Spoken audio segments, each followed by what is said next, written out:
In this video, I am going to be showing you how to find Wi-Fi password on iPhone. So first, drag top right corner of your screen and open Control Center.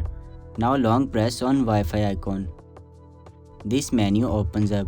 Now long press again on the Wi-Fi icon. Here click on Wi-Fi settings. Click on the connected Wi-Fi which is showing here.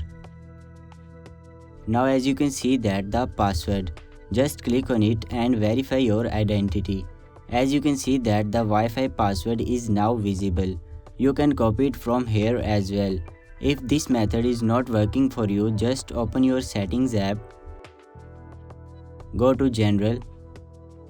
Now go to software update and see here if any iOS software update is available. Download and install the new update to your iPhone.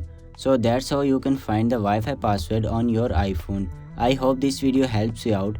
If you found it helpful, please leave a like on this video. Also subscribe to our channel. Thanks for watching.